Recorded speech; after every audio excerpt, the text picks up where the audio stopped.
Hello guys, কেমন আছেন সবাই? আমরা হোটেল খুঁজে খুঁজে অবশেষে চলে আসলাম আবারও সেই হোটেল অস্টারিকোতে। সো আপনারা ভালোই জানেন যে আমার one of the favourite hotel এই হোটেল অস্টারিকো। আর গত রাতে আমরা ছিলাম হোটেল বিচ পার্কে, যেটা এখান থেকে লাইক 2-3 বিল্ডিংস পাশে আছে। সো আজকের রাতে আমরা আবারও এনজয় করব এবং বিচের সব সৌন্দর্য উপভোগ করব। তো এখানে আমার বাবা খুবই এক্সাইটেড, সো তার কাছ থেকে একটু মতামত শুনি। আমি আর বাবা, কি অবস্থা তোমার, কেমন লাগছে? এখন কোথায় যাবো আমরা? বিচে। কি করবা? গোসল করবো। ওকে, এনজয়। যাও হাতে হাতে। Okay guys, so enjoy with us.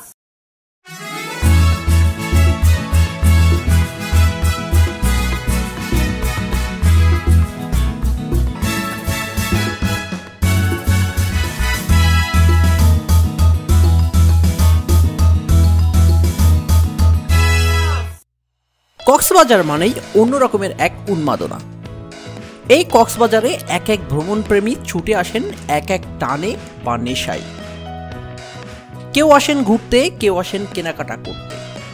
অনেকে আসেন এই সাগর পাড়ের দোকানগুলোর প্রবাল পাথর ও শামুক ঝিনুক কিনতে।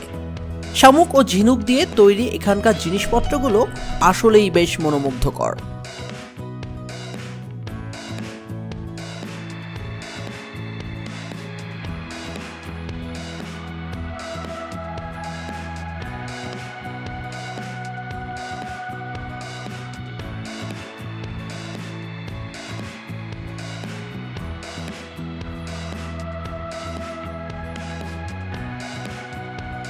অনেকেই বড় বড় ঝিনুক ও শামুকের ওপর প্রিয়জন কিংবা নিজের নাম লিখে স্মৃতি হিসেবে রেখে দেয় সযত্নে।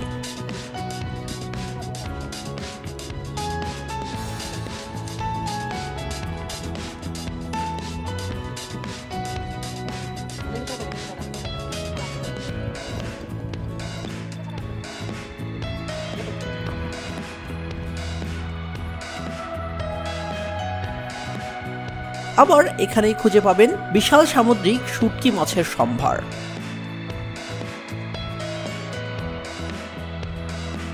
বিশাল বিশাল সাইজের শুটকির কালেকশন দেখলে আপনি নিজেই অবাক হবেন।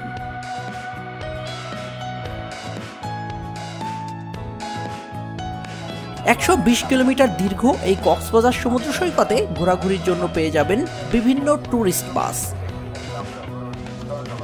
এই সাতখোলা বাসের ডেকে বসে উপলব্ধি করতে পারবেন কক্সবাজার সমুদ্র সৈকতের আসল সৌন্দর্য।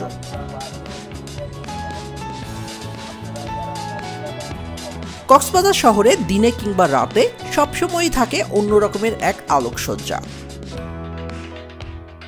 নিউ বিচ রোডের দুধারে অবস্থিত অসংখ্য আবাসিক হোটেলের আলোর ঝলকারিতে মুগ্ধ হয়ে ওঠে যে কোনো পর্যটক। আরও আছে নামকরা ব্র্যান্ডের সব রেস্টুরেন্টগুলো।